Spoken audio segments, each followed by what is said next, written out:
هذا القرآن يوحدنا لطريق الخير يوجهنا. السلام عليكم ورحمة الله وبركاته. الحمد لله رب العالمين والصلاة والسلام على سيد الأنبياء والمرسلين وعلى آله وصحبه أجمعين. I was asked at this program to speak about the ideal Muslim family, and I was reading my email and I got that title, and I was drinking a cup of water and I almost spilled the entire cup on my son. And the reason for that is there's no such thing. There's no such thing as an ideal Muslim family. As a matter of fact, there's no such thing as an ideal family. You can even take out the word Muslim. And also, there's no such thing as a normal family. So if some of you are wondering, why can't we have a normal family? Right? Let's accept the fact that there's no such thing. Every one of us has some kind of adventure in our family. Some kind of problem. Some kind of crazy situation. And we all think that it's, oh, my family, oh man, we're so weird. We have these weird situations in our family. You're not weird. You're actually pretty normal because there's a whole bunch of other people that have the same exact situation as you, or even worse, and are dealing with it. Our deen does not want us to be an ideal family. It wants us to deal with our family in an ideal way. It teaches us how to manage a situation. This dunya is a world of trials, and those trials are going to be personal. Those trials are going to be financial. Those trials are also going to have to do a lot with our families. We're going to have family trials. And that's a part of life. You have to accept that. You have to accept that there's going to be trouble in family. And this deen is beautiful because it accepts that reality and it teaches us how to deal with it. Somebody comes to me, I get a lot of emails in subjects that I'm not qualified for. So I get, people listen to my talks online and watch a YouTube video or something, and then they share their personal life story by email with me. A lot. And most of it has to do with some kind of family situation. Most of it. Somebody's having a real problem with their wife. Somebody's having a real problem with their husband. Somebody seriously hates their brother or their sister. They can't stand them. How do I deal with this hate? Somebody says, my parents just don't listen to me. They don't care about me. I can't talk to them about anything. They're always angry. Somebody says, my uncle is so arrogant. I don't know what to do about that. He's just got such an ego problem. I don't know how to deal with it. How am I supposed to keep family relations with someone who's so arrogant, who's so condescending all the time? He talks down to me all the time. There are people that, talk about how they've lost a family member, or there's a family member that's sick. And so, when a family member is sick, the entire family has to compensate for that and deal with that situation. It's not easy sometimes. Especially people that are in terminally ill kinds of situations. And you have to, you're taking care of the father, everybody's taking turns taking care of the father or the mother. Or things. Some of you parents have a child who's got a very, difficult disorder or disease. And you have to turn your whole life upside down to deal with that child's situation. Sometimes, a husband or a wife become very, very sick, and it can really put a lot of pressure on the rest of the family. Then, of course, I haven't even talked about the big one, in-laws. Right? So, all of us have situations. All of us do. There's none of us that don't. None of us can safely say that I have a life in which no member of my family, close or distant, causes me zero stress. I get no stress from family. That just isn't true. And now, how do I know that our deen teaches us to deal with this kind of scenario? I told you somebody emails me and says, I'm having trouble with my wife. I don't know if I can trust her. We don't communicate very clearly. I thought she was someone, but she's someone else. I don't really know. Sometimes I don't feel like I don't know who she is. I'm like, hey, that sounds familiar. Lut alayhi salam. And somebody else comes and tells me, my kids, they give me such grief. I've done everything I can to raise them, but they give me such a hard time. I'm like, hey, Lut alayhi salam. That sounds familiar. Somebody else comes and tells me, my husband, he's abusive, he's scary, I'm afraid to talk to him, I don't know what to do, I'm stuck in this situation. I'm like, oh, Asiya radiallahu anha. Okay. And my uncle's a crazy guy. He's really arrogant. He gives me such a hard time. Oh, Abu Lahab. Oh, okay. Okay. You give me a situation, you give me a family situation, and chances are, somebody says, I hate my siblings. I can't stand them. They're older than me. They always beat me up. I was like, oh, Binyamin. His brother, oppress him. They even blame him when he gets arrested, in Egypt. Subhanallah. Every one of these situations, there's something in the Quran. There's something in the Sunnah of the Prophet ﷺ. Why are these situations there? Because even the best of people had family situations. The best of them. And it's not their fault. I would argue probably as far as parents are concerned, for example, that Yaqub alayhi salam is, in my estimation, probably the best parent or the example of parenting mentioned in the Quran. When Allah talks about parenting, He brings up Yaqub alayhi salam a lot. Okay? And Yaqub alayhi salam, as you know, his other name is Israel. And he has how many sons? Anyone know? He has 12 sons. 10 of whom give him a hard time for most of his life. A very hard time. And you cannot argue that Yaqub alayhi salam, being a prophet that he is alayhi salam, that he was not a good parent. He was an awesome parent. He did his job as a parent, but kids didn't turn out the way he expected. That's just reality. You can do your part, but you can only do so much. Then people, a lot of times people have a certain kind of email, or a certain kind of question. And that's really what I want to talk to you guys about, is how do we think about these problems? My discussion with you today is really just that. It's a discussion. It's not a halaqah of ilm. I'm not going to teach you something about Islamic knowledge that you didn't already know. But I want to have a conversation with you, and actually I want to dedicate most of our time together with you asking the questions and you bringing up concerns, things like that, inshallah ta'ala. But people ask, how do you talk to someone in your family who's got this, and this? How do you talk to your parents who don't listen to you? Or how do you change them? Right? So most people that have a problem, they think the solution is if somehow we can change the person who's giving us a hard time. We can change the person who's the cause of the problem. How do we change them? That is the problem, isn't it? Like Rasulullah sallallahu alayhi wa sallam cannot change his uncle. He can't change him. He cannot change, Nuh alayhi salam can't change his wife. He can't. She is who she is. And the only one who can change the hearts is Allah, Ya muqallib al-qulub. Right? The one who can change the hearts. We can't change people's hearts. We cannot alter them. So we have to understand, first and foremost, that if you are expecting other people to change, and until other people change, your situation will not get any better, then you're looking at the problem the wrong way. Because if you keep waiting for other people to change, that may never happen. That might never happen. The only thing you can do, and I can do, is deal with the situation in a healthy way. And I'm not saying sabr is the only answer. There may be other things you can do. There may be other remedies to the problem. There may be other ways of tackling and dealing with the situation. But one thing's for sure. The primary responsibility we have, like if you're unhappy with your wife, for example, and inshallah ta'ala you're not, but if you're unhappy with your wife, every other conversation runs into a fight. They just end up just arguing with her. Right? And she's unhappy with you, you're unhappy with her. And you feel like every time you bring up a concern, she just doesn't care. And you tell her something's important and she says, yeah, whatever, and she doesn't care. And that's what you feel like. And she feels like you never listen to her, and there's this kind of problem. And then you come to the shaykh and say, Shaykh, my wife, I don't know, she's got these issues, what should I do? And the shaykh's, maybe you didn't even ask the shaykh, maybe you ask Google. What should I do? And you find out like a hadith about the wife, ayat about the wife, and you pull out all the rights of the husband, all the hadith, and you put them on the fridge. فَالصَّالِحَاتُ قَانِتَاتٌ. Righteous women are the ones that are subservient and obedient, and they're willing to obey, and they're, you put it on the fridge for her. Maybe if she reads Quran and realizes what she's supposed to be like, you make a big poster out of الرِّجَالُ قَوَّامُونَ عَلَى النِّسَاءِ.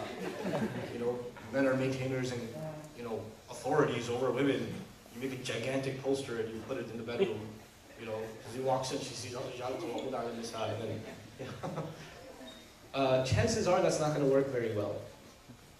Chances are, even if you quote the dalil on her face, you're like, hey, you ain't no Sahabi yourself, Right? It's not going to happen.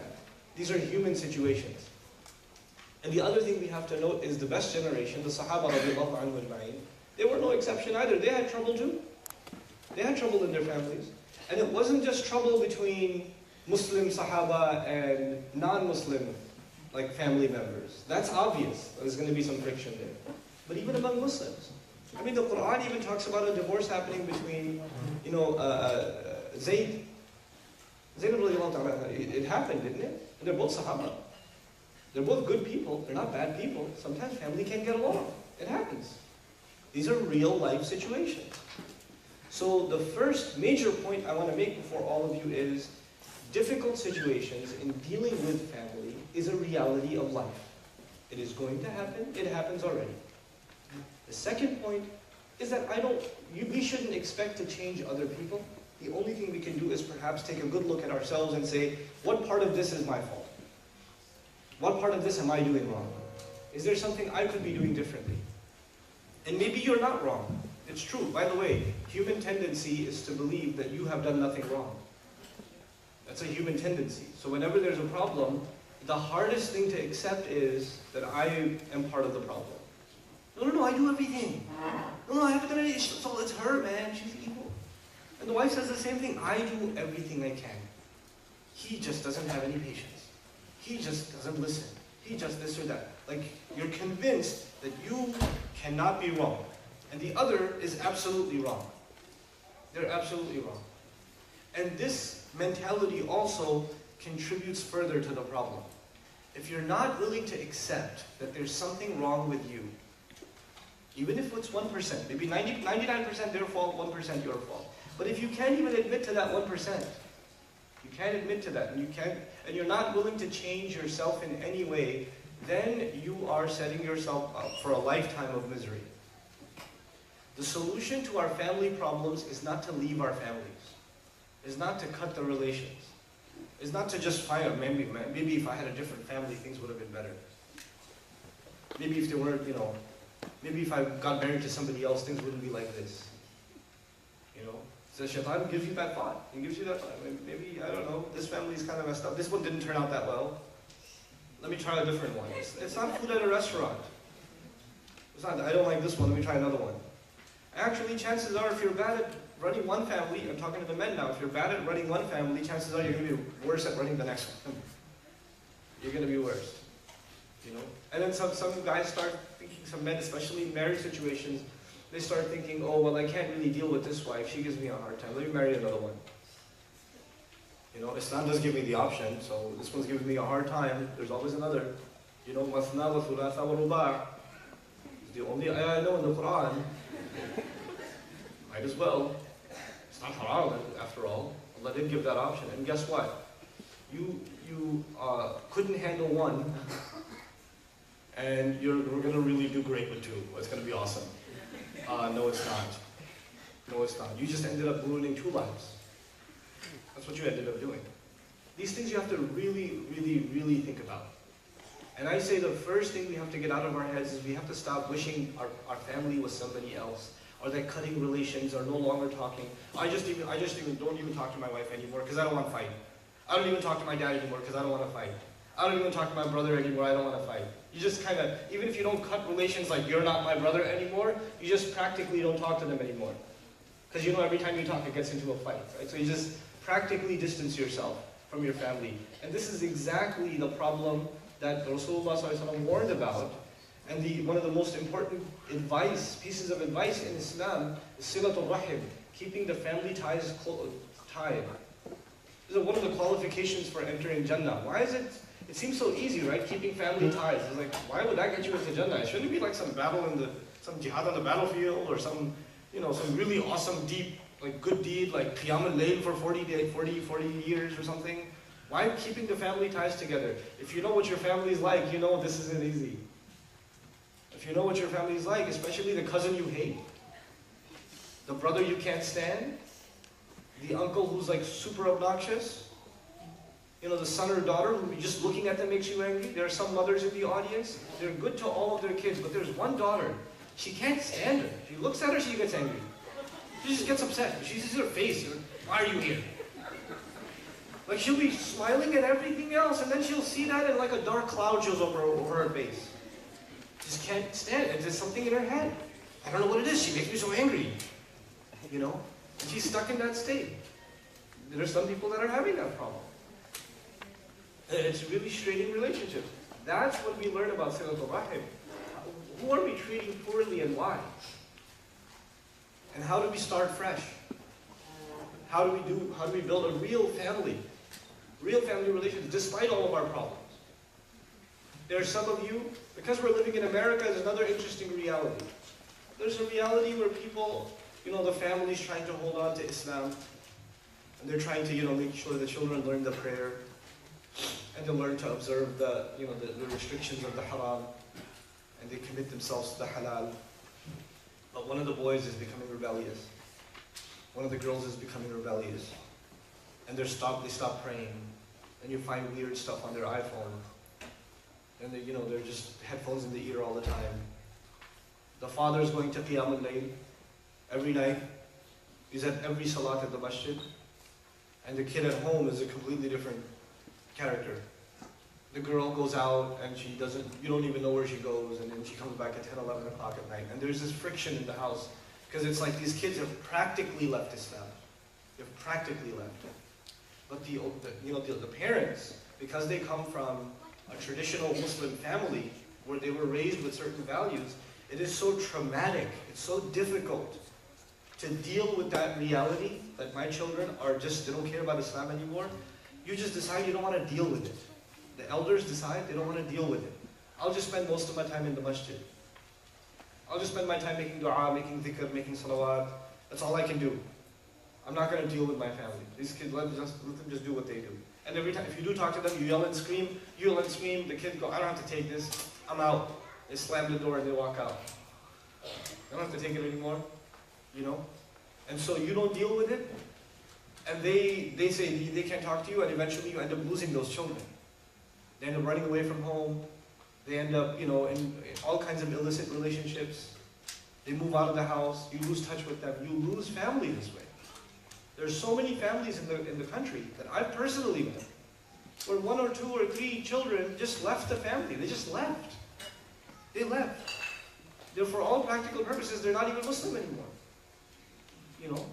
Moved in with a boyfriend, moved in with a girlfriend, got a job somewhere else, and they'll never call, never talk, nothing.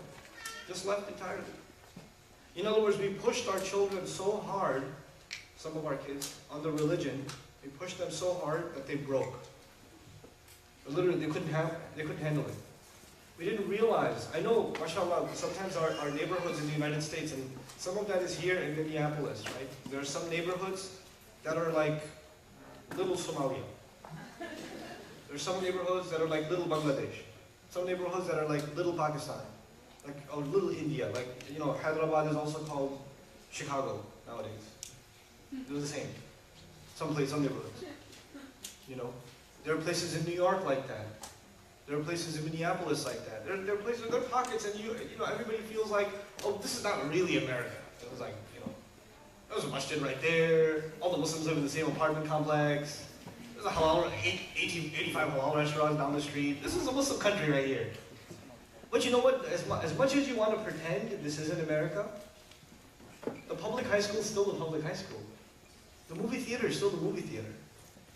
The drugs on the street are still the drugs on the street. The gangs are still the gangs. You can pretend these few blocks are, mini khilafah for you, but it's not. It's not. Let's just pretend. That's not dealing with reality. And there are people, especially elders in our community, and I don't blame them. I don't blame them. There's a language barrier, there's a culture barrier. They can actually live 30, 40 years of their life in America and not feel for a minute that they're in America. Because their life is go home, go to the halal grocery store, hang out with your friends that speak the same language as you, then go to the masjid, then go home, masjid, grocery store, home, masjid, halal restaurant, and go to each other's apartments. And you never, 40 years you didn't have to learn English. You didn't have to. Because everybody around you created this mini little village, and you lived in that. But your kids don't live in that. Your kids don't live in that. Your kids live in America. The duksi is not going to work for them sometimes. They're going to start hating it, some of them. You're going to have to make some changes. Because what worked back home may not work over here. You can't just prop a culture, pick it up from one place in the world, and drop it in another place in the world, and expect that it's going to work exactly the same way. It doesn't. It doesn't work. Some of it does. Sure. I'm not saying we drop all of our values, absolutely not. And actually, like specifically, I know there's a majority, mashallah, Somali community in the audience, and I want to acknowledge some things. Somali community in particular, so, mashallah, one of the things I love about this community is their relationship with the Quran.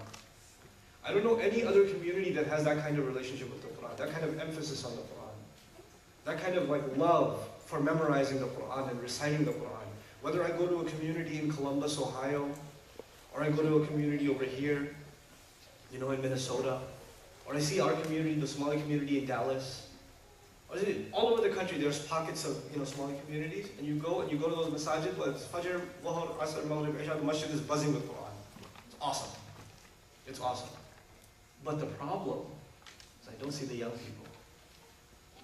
I see the really young kids. I see the really young kids. I see the really old people. I see the women. I don't see the teenagers. I don't see the 13-year-olds. I don't see the 15-year-olds. I see one or two of them. They're good kids. Where's the majority of them? Where's the majority of them? You'll find them on the basketball court. You'll find them somewhere a little farther away from the masjid. Maybe even there's a program going on in the masjid. The guys show up. They'll show up if there's a ball court at the masjid.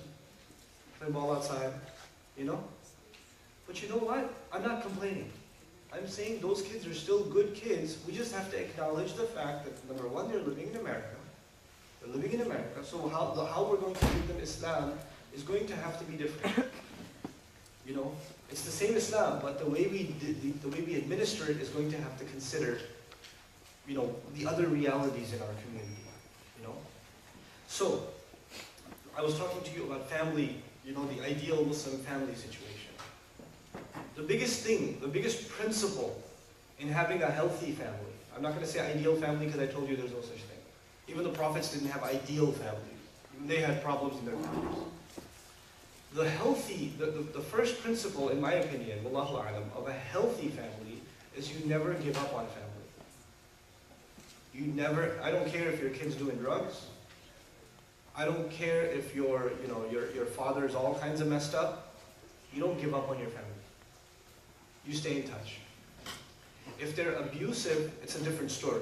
If they're physically abusive, if they're emotionally abusive, even though you don't give up on them, that doesn't mean you take the abuse either. The second principle is you don't accept abuse. You don't continue along with abuse. It's not healthy. You're not helping yourself. You can't say, oh, I'm just having sabr. No. That's not sabr. That's not sabr. You're just damaging yourself. And human beings can only take so much. We're a limited container.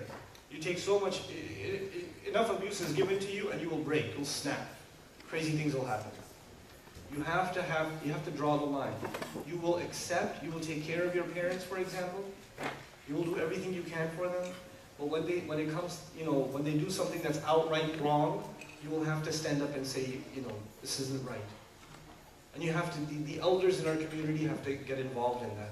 A lot of times, subhanAllah, our traditional elders in our communities, they're so knowledgeable and they're so well qualified as scholars. But at the same time, they are not aware of a lot of the situations of our families. They're not just fully aware of them. So they never bring it up in their khutbahs and their durus and their halaqat. They don't bring it up because they're not made aware. They're not made aware. And they're good people. The community's job is to make the leadership aware of what's happening. Because I can almost guarantee you the imams of our community, the ulama of our community, they're concerned people. They want good for the people. They want Islam for the people. So when they hear about the problems, it concerns them and they will try to educate the community more and more, raise awareness more and more about the kinds of problems that are happening. Abuse is unacceptable. Not abuse from parents to children, not abuse from children to parents. It's unacceptable. The second thing is, so three things that I mentioned so far. One, you don't give up on family. Two, you have to draw the line somewhere. You have to draw the line. You can't just, anything goes. It's family, they can do whatever they want. No, they did not give open license. It's not like that. It's not like that. We have to obey our parents. We have to obey our elders. Yes, we do. But we cannot allow that obedience to turn into abuse. That's not right. That isn't right. So if they're violating your rights or they're hurting you, then you have to have that conversation. And it's not haram for you to have that conversation. It's not wrong for you to have that conversation. On the other side also, you children have to understand, the children here, our parents have to understand that our deen, and one of the biggest priorities in our deen is respect and obedience to parents. One of the biggest priorities in our deen. Even if they're abusive. Even if they're being really bad to you. Even then. You cannot abandon the respect and love and consideration to your parents. It's a very hard line thing to balance. It seems like opposites. But I don't love and respect my parents only because they're my parents. I love and respect my parents because I'm Allah's slave. And Allah made that a priority for me. So I'm not even doing it for my parents, I'm doing it for Allah.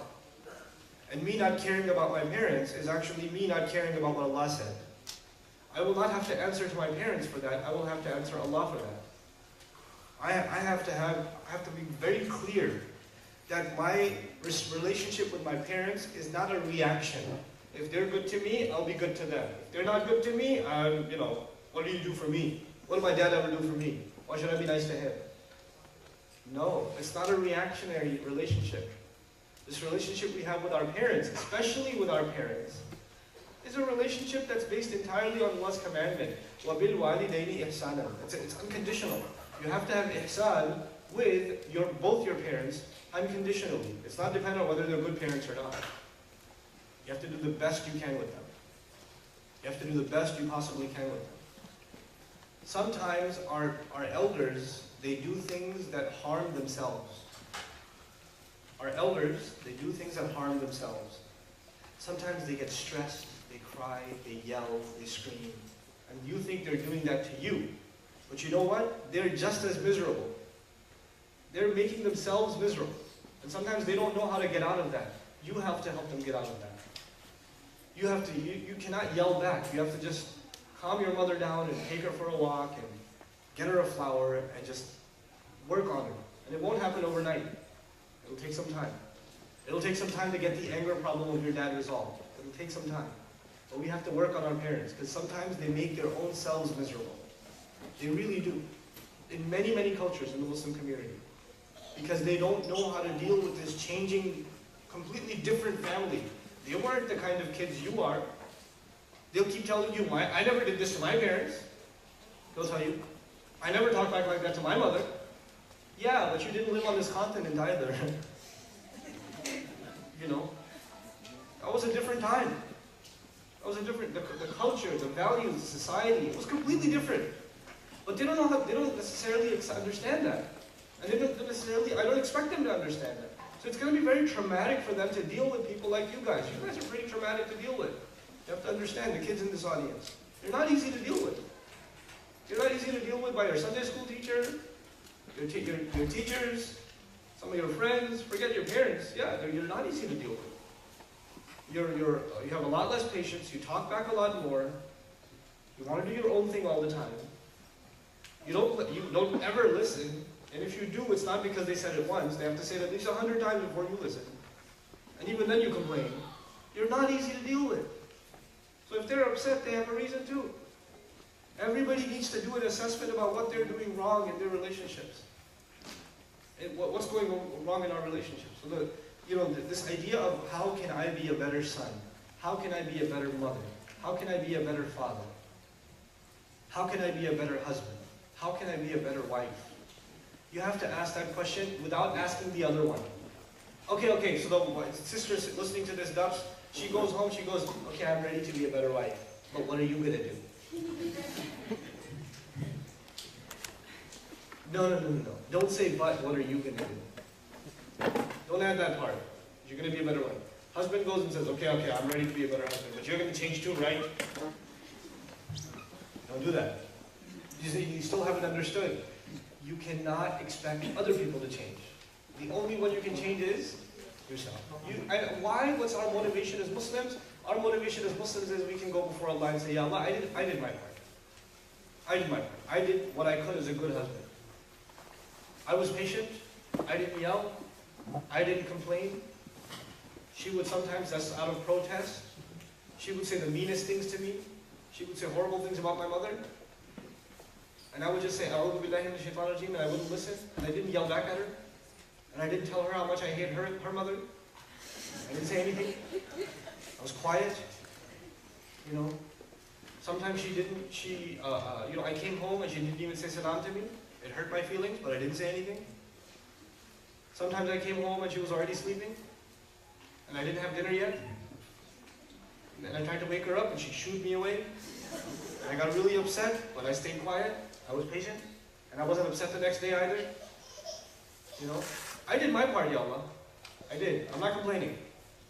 And you don't wish bad about on your husband and wife. That's the last thing I'll share with you guys, then I'll take your questions. You don't wish bad upon your husband or your wife or your father or your mother or your sister or your brother. You don't wish bad upon them. You don't say things like, Allah will ask you about this. You don't say that. You don't say that. Do you know Rasulullah told us, إِنَّهُ مَنْ سُئِلَ يَوْمَ الْقِيَامَةِ فَقَدْ هَلَكَ. The person who gets asked even one question on Judgment Day is being destroyed. You're that angry at your wife?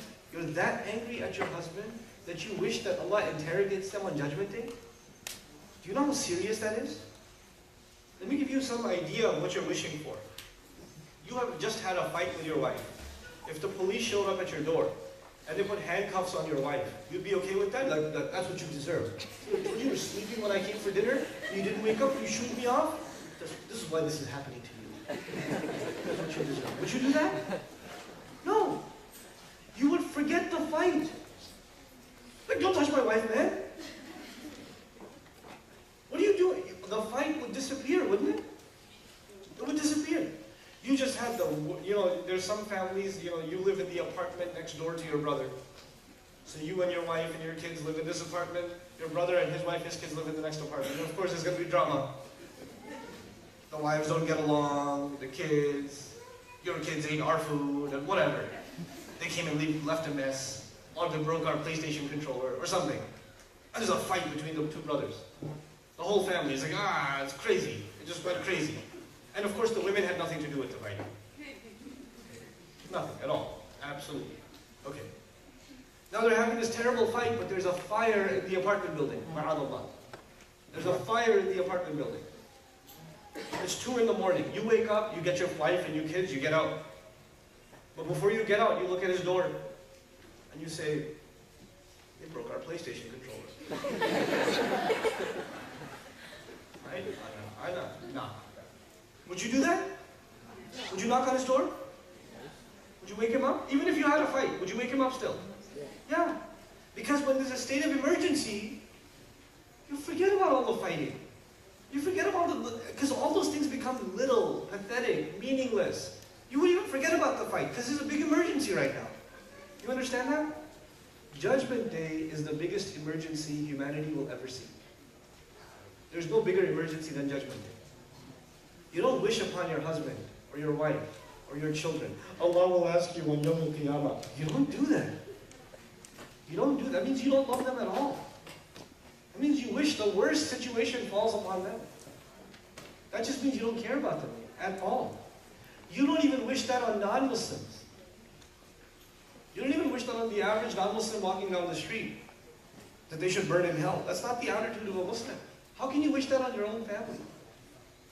So don't make light of the things you say. Be careful about the things you say and the things you think.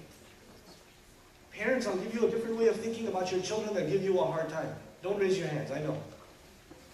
Your children give you a hard time, and you're like, you know, and you keep yelling at them, and you know, Allah will ask you, and don't you know how you have to be, and etc. And you know what? You have to be intelligent parents. If your children are rebellious, and you know when you do certain things, they start yelling at you. They start yelling at you. You're in shock. You're like, how can you yell at me? I'm your mother. I'm your father. You can't yell at me. And then he says, yeah, I can. Look at me. I'll do it again. I'll show you how I can yell at you. They do it again. And you're in shock because how could these kids yell at me? How can they not know what Allah says? Don't even say, oh.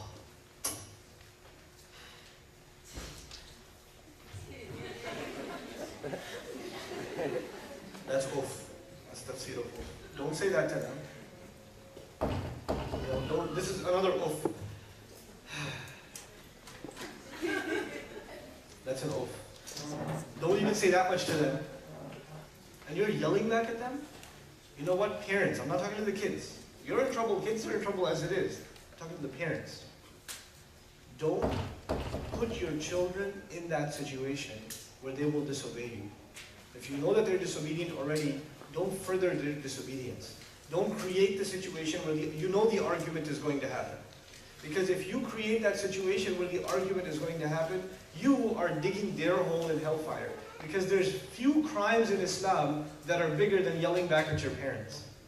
And you created the situation. You parents created the situation where your kids were yelling back at you, and you were digging their hole in hellfire. If you hate your kids that much, then do that. Otherwise, try to find a softer approach with your kids, especially your teenage kids. I don't think any of you parents are going to find your children having murdered one of your other children. I don't think you're going to find that situation. But you know what? Yaqub alayhi salam, his teenage boys come home, and they've got a shirt full of blood of one of their own brothers. And the father knows this is all a load of garbage. They made this story up. So they must have killed him or something. What is he going to do? How is he going to react? If he yells at them, they're crazy. There's a bunch of psychos too. If he yells at them, what are they going to do? What do you think chances are they'll do?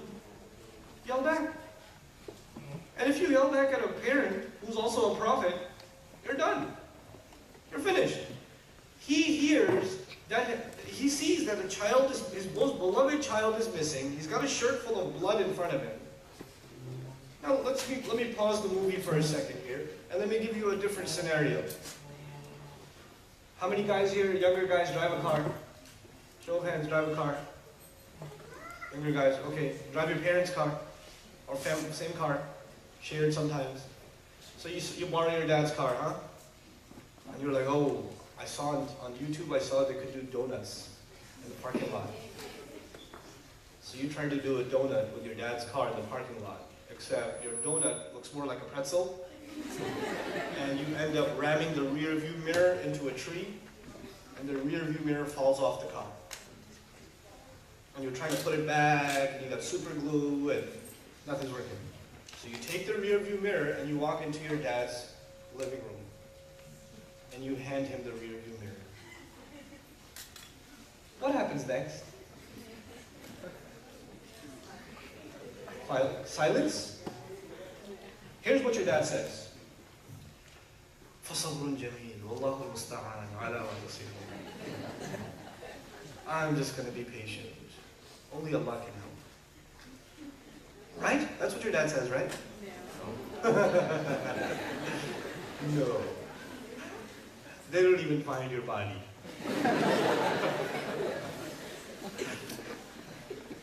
Yusuf alayhi salam's father is presented not with a rear view mirror. What is he presented with? A shirt. With blood. A missing child. What do you expect him to hear? What do you expect to see? At least slap him. At least, punch him all in the face. At least yell at them. At least yell at them. Come on, just yell at them. You gotta do something. What does he say? It's one of the strangest places in the Quran from a psychology point of view. It's very hard to understand. فَصَبْرٌ جَمِيلٌ. فَصَبْرٌ جَمِيلٌ. Why? Because he knows if he yells at them, they will become even worse. And he doesn't want his children in hellfire. So he can only do patience right now. Because he sees not just what is happening in front of him, a parent thinks about the future. A parent doesn't just see what's happening now, he thinks about the future. If they become even more rebellious now, then the door to Tawbah is closed for them. That's it, they're done. SubhanAllah. That's the kind of patience and future thinking parents have to develop. Sometimes you parents get lost so much in what your children are doing day to day to day, you have to think about the future. You have to think about the tarbiyah of your children and how you're going to get them to get closer to you, not further away from you. Every time you yell, every time you yell, every time you scream, they get further and further and further away from you. It's harder and harder and harder to connect with your kids anymore. And you're doing that. And you have to learn to stop yourself and not do it anymore. These are just a few random things I wanted to share with you about just family and how we have to really think about one of our biggest priorities in our communities is keeping our family together. Community means nothing until the family is involved in the community, and family is nothing until family stays together. And it takes a lot of work to keep family together. So these are just a few thoughts I wanted to share with all of you guys. Inshallah ta'ala, if you have any questions, that's okay. 15 minutes, we can take extra 15 minutes for questions. If you guys have any questions or things you want to talk about, inshallah ta'ala, we can do that. I personally may not be able to help you with all of your questions, but at least I can point you to certain services and resources that might be helpful, inshallah. You have a question? So when you give the example of Prophet Yaqub alayhi salam, and in his wisdom he thought in the situation where his kids are at a point where sabr is the best thing that we should do. But as parents, when we look at our kids, there are many, many moments when we think about how to show them the right way, and then that we can teach them a good lesson, right?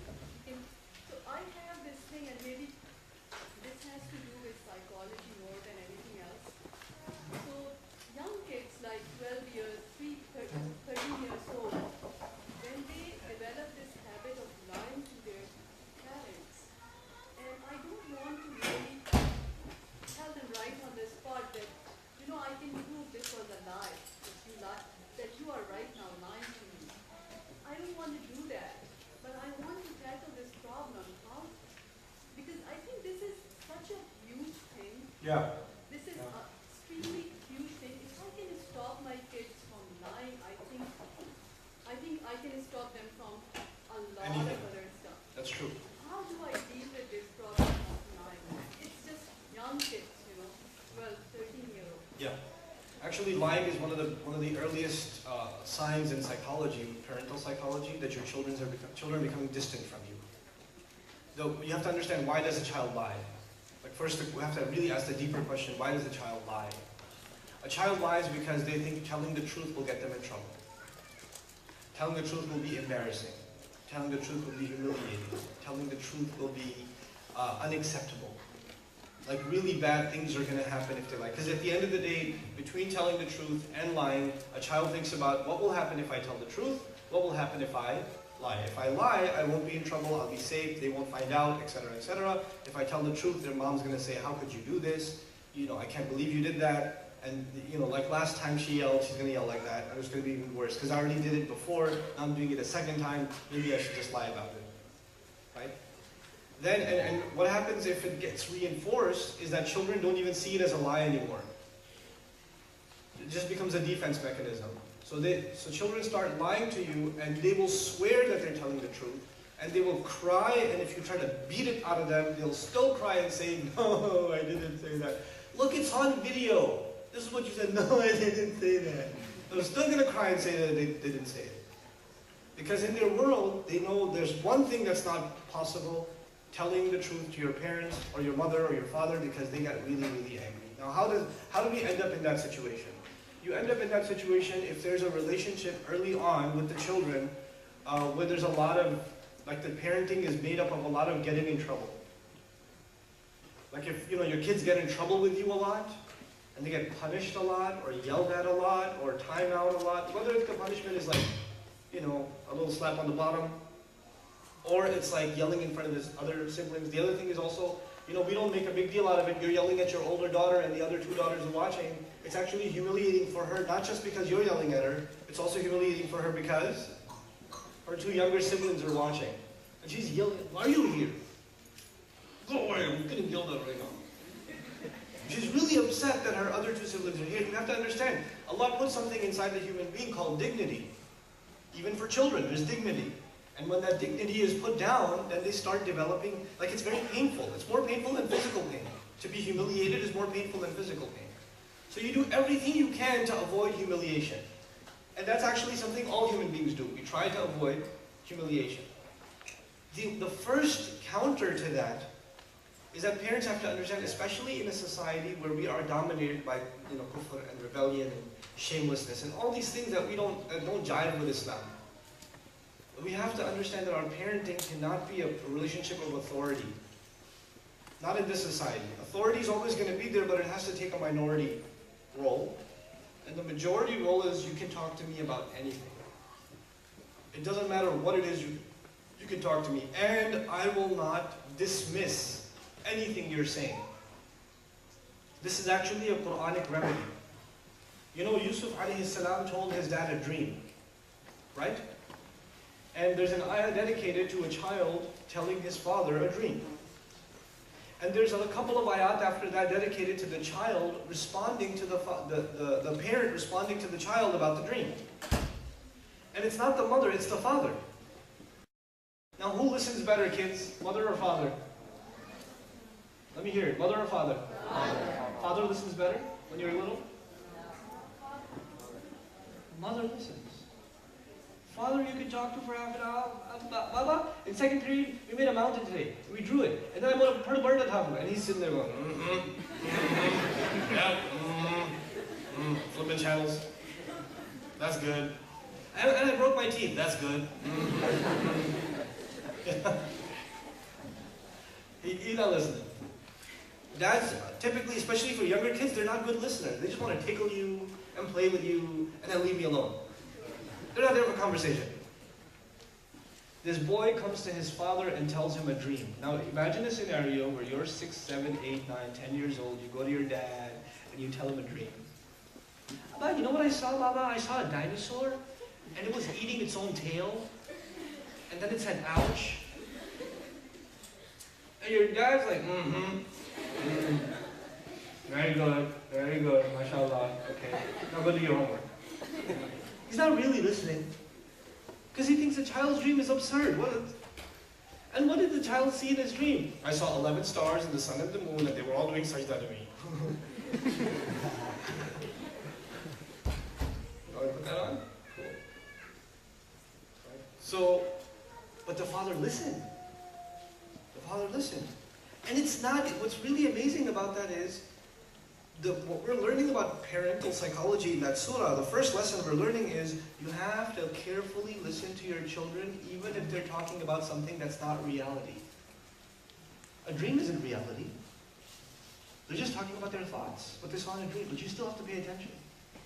And you have to pay so much attention that the father listens to it, and then there's a couple of ayat of complimenting his child and engaging his child. And the other thing is, who would think? Which child would think, I just saw a dream. Here's a good idea, I should talk to dad about it. When do your kids come up to you and talk to you about anything? They don't. They don't talk to you about their friends at school.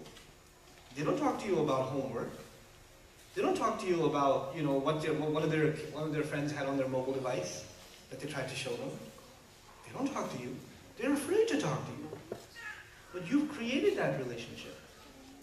Yaqub alayhi salam has created a relationship where his son is so comfortable talking to him about anything, even if it's a dream.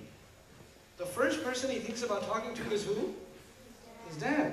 When you have that kind of open relationship, lying is not going to be a problem.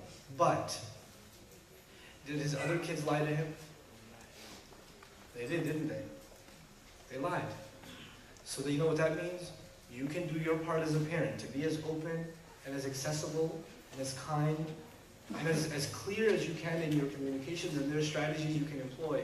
But if someone is going to have certain challenges in their personality, you know, at the age of children, we can try to address them as best we can. But once kids become teenagers, they're their own personality. You can only do so much. Then it's sabrun jamilun time. Then it's time for sabrun jamil. You can't really change it, you know? Then you can only ask Allah for help. Now, so the open communication, you don't have to be afraid if you tell me, yes, it's a bad thing you did, but I love you anyway. You know, that sort of, it's going to be hard, but it has to be developed. Especially for us as parents, because we come from a culture whenever you make a mistake, what's the first response by the parents? It's the first response. And that's usually even if you do something good. Even if you do something good. Why? It's advance payment for the next mistake. You know, we come from that culture. We come from a culture where we're constantly reprimanding and correcting, disciplining our kids. And so it's very hard for us to think differently as parents, but we have to. We really, really have to. Otherwise, children develop this habit of lying and lying and lying. So the first thing is when they lie, to not humiliate. To not humiliate. The second thing is to pull them aside, maybe take them on a trip, maybe sit them down for ice cream, something, and say, look, I know what happened. And I know that wasn't the truth, but I'm not angry. I'm really hurt that you don't think that you can trust me. I trust you, Mama. No, you don't. If you trusted me, you would have told me. And I really feel sad that you don't trust me. Did I do something wrong? Is it my fault you don't trust me anymore? You know, I feel really bad. Maybe I'm a bad parent. No, Mama, you're not a bad parent. I'm sad. It's cognitive. Put yourself in that situation. You make the love of your child for you, not the fear of your child for you. The love of your child for you should drive them to the truth, not the fear. And it'll happen. It takes a little bit of work. You're chipping away at this heart. And eventually you open up. But that's really what you want, especially by the time your children are teenagers. Because by the time your kids are teenagers, man, they get tough. They get hard to deal with. They get hard-headed. They get stubborn. So when your kids are 11 and 12, this is the most important age of their life with you. Make extra time for your 10, 11, 12-year-old. Extra time to talk, to sit, to discuss, to hang out. You have to. You know, my oldest daughter is about to turn 12. I am scared to death. I'm terrified. And what I've decided to do, first of all, I'm traveling a lot less. This is one of the longest trips I've done this year because I'm staying an extra, like these few hours that I'm talking to you guys. But you know what I do? Even if I take maybe one trip a month, and what I've decided to do is I take one of my girls with me per trip. So I can spend one-on-one time with each girl and just talk. Just do dumb things. Just talk, just spend time. Why? Because, you know, I have 6 children, and even if I talk to each of them every day, they're all fighting for my attention, right? We're all talking at the same time. We're not having a personal conversation. I'm not getting to know them as a person as much. I need time with them by themselves. That one-on-one time with your children is what will save your life. And if you're not making that time with your children, one-on-one. I know Somali families, you got a lot of kids like we do. One-on-one time with each kid. And I know what happens after you pass 6 kids. You're like, hey, what's your name again? Oh, what's your name? Kareem, I mean Zainab. God. Number 3. No, wait. Number 2, just come here. You know. And you're sitting, he's like, your dad's like, I'm so proud of you, Zainab. Dad, I'm Fatima. That's what I meant. You know what I meant. You know. One-on-one time with your kids. Really important. Yeah. I was hoping that you could touch on an issue. Growing up, my mom, like in our culture, they would do like badduas in Khan and Somali, right? And it would do baddua, right? Yeah. And now I'm seeing it in my sisters as well. When they get upset with kids, they do the baddua again. And I feel like, I mean, it's punitive enough in this world, but you're asking Allah to attack your kids as well. You know, that's really bad. Putting wrath on your kids. It's just scary, and that's one of the things that actually leads to lying, fear, communicating with parents, and also having that, you know, like heaven is under the mother's feet kind of goes away. Well, she's already shunned me. I'm going to go to hell anyways. Why should I try? Right. That's a really good point you brought up. Like there are some cultural situations when parents get frustrated that they make like a dua for Allah to punish the children. You know? Like I know in some Arab societies and they do this kind of, some weird oxymoron type thing. The guy gives a really good piece of poetry, he drops like a line of poetry. They're like, Allah yakhrib baytak. You know, may Allah destroy your house. But he means, you're so awesome, I hope lightning strikes your house. That's not a good thing. You don't make, I mean, they don't mean that, but they're just kind of like, oh man, you impress me so much that I hate you. It's like a love-hate thing, right? So the first response to that would be, parents may not mean it. You just say it. You don't mean it, but you don't just say it. But you know what? The kids don't know that. Kids don't say to themselves, Mom said I should burn in hell, but she doesn't mean that. She wants me to go to heaven. No. That's not what your child's thinking. They really think you hate them. Mom doesn't like me. The worst thing that can come out of a child's mouth, the worst thing that your child can ever think is, Mama doesn't love me. If she thinks that about the mother or the father, then you are a terrible, terrible, terrible parent. You're a horrible parent. If your child thinks that your child is not loved. Because you've lost them. You lost that child. When they become an adult, even a young adult, they will want nothing to do with you. And you've ruined their life. You really, really have.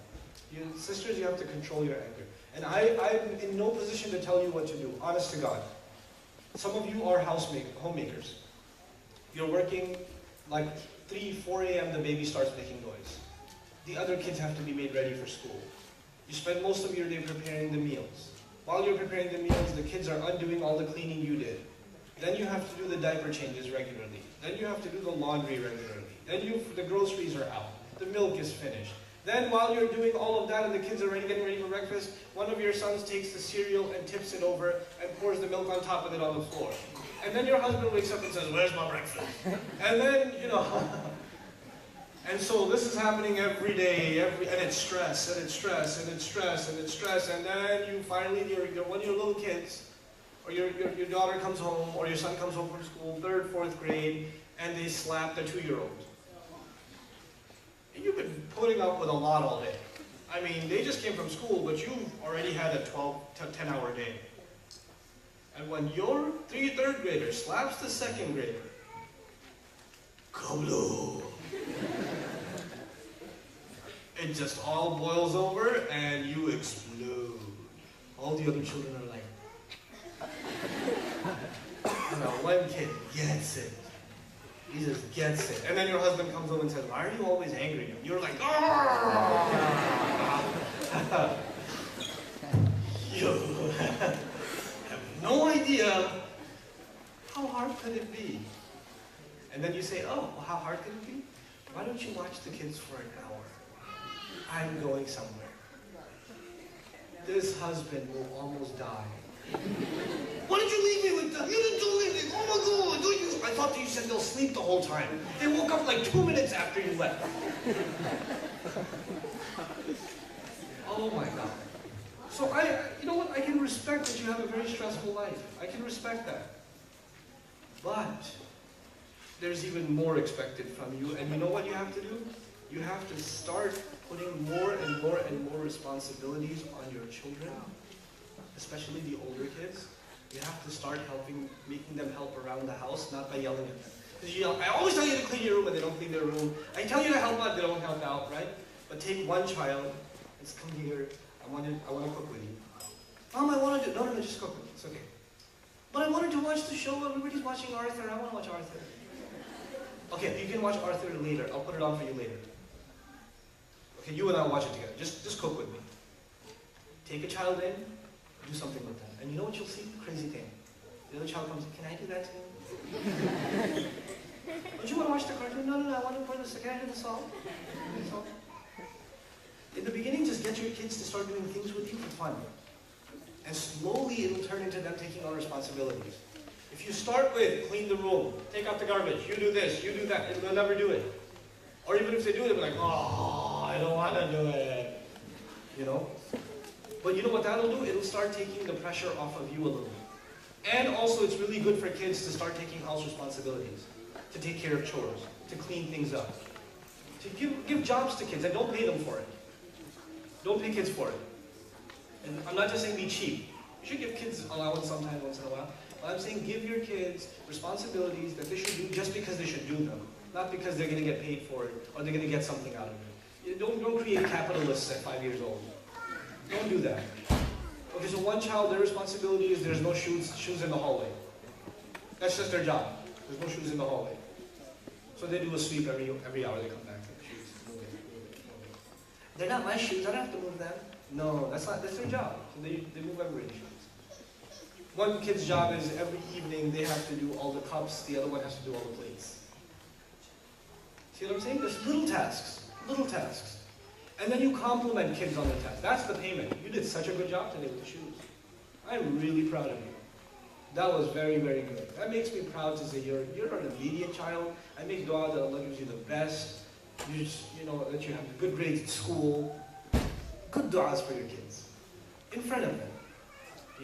about things they care about. You know, I pray Allah makes you so awesome that the whole world is proud of you, that Allah is proud of you on Judgment Day.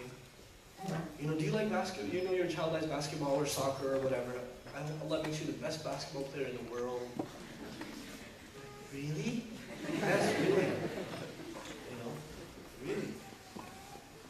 Those kinds of love. And that brings you closer to your child. Any other questions, you guys? Well, you had to kind of want to kind of spread out the, yeah. Okay.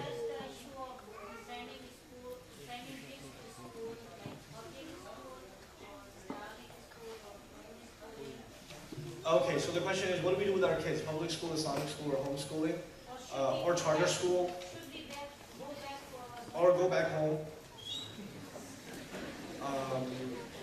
Yeah, the go back home is probably not going to work. So, I mean, you could try it. At the last, yeah. Well, I know people that have tried it, and they are depressed. Kids are depressed, they're depressed because the kids are American now. You can't just put them back in that world. And also, when Muslims, when people do messed up things over here, at least you can say they're kuffar. When people do messed up things over there, they're Muslim. What are you going to say? Nothing. I met a family from Saudi the other day. They said, we are bringing our kids to Texas because the fitna there is too big. I was like, well, what? I'm like, yeah, you don't know what the kids are up to over there. We think there's a part, they spent 3 weeks in Dallas in our community, and they're like, yeah, this is a lot better for our kids. We're coming here. Okay. So much for the go back home. Things are so much better, because everybody everybody back home, has got this noor on their face. The masajid are always full. Everybody's just, the only words that come out of people's mouths are subhanallah, and mashallah, and inshallah, and alhamdulillah. No, that's not the case. Now, what are the options over here for schooling? Just briefly, there's not one answer for that question. There's not one kind of Islamic school. There are some very successful Islamic schools in America, and there are some not successful Islamic schools at all in America, so you have to do your homework with that, right?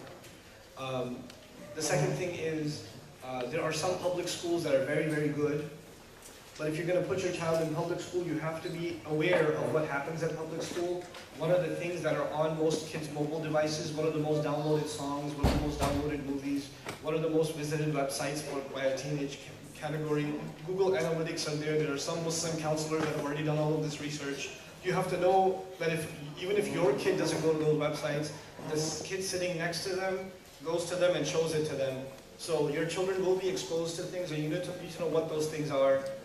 So if you don't know who Justin Bieber is, there's a problem. If you don't know, seriously. And if you don't know, what movies are being watched, or what Grand Theft Auto is, or if you don't know these things, then you can't be sending your child to public school, because you need to know that stuff. You need to really, really know that stuff. And if you're going to send your child to public school, if that's the only option you have, you can't afford Islamic school, and you're not qualified for homeschooling, and that's the only option you have, then you better make sure that they get a really strong Islamic personality education. I added what word in Islamic education? Personality, because it's not about ilm, it's about personality. It doesn't matter how many du'as they've memorized, how many surahs they've memorized, how much they can recite, etc., etc. It matters what their personality is like. And personality is developed in a program where you have a lot of discussion. And our children, I was just mentioning this to some brothers I had lunch with yesterday, we have to make sure that at about 11, 12 years old, we have a discussion about Islam with our children as though we are introducing Islam to them all over again. It's like we're making them Muslim at the age of 11 and 12, cognitively, like they're coming intellectually to Islam. They're not coming to Islam because it's inherited. They're not coming to Islam because they were raised a Muslim. They're not coming to Islam because they don't know anything else. They're coming to Islam because they're convinced of Islam. So we have to have that, build that personality, I believe at the age of 11, 12, of the foundations of our aqidah. Why do we believe what we believe? Why is everything else wrong and this is the right? To build that confidence into our kids, because if the right mentality is there in our children, then you will find they'll be able to deal with all the fitna in an easier way. It's still going to be tempting, but not as tempting as if they're not convinced of Islam. They have to be convinced, genuinely convinced of Islam, genuinely convinced. Our iman cannot be inherited. It cannot be borrowed. It cannot be social, like everybody else is Muslim, so I'm Muslim.